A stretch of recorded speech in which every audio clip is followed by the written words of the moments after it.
First time in the big leagues.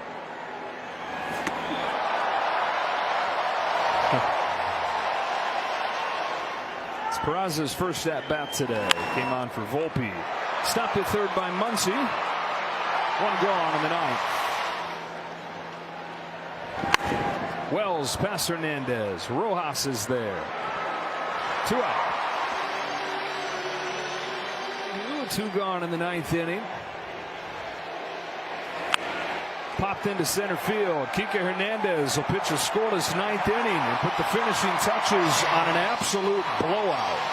Dodgers 18, Yankees 2. 18 runs on 21 hits on a day where they're without Mookie Betts.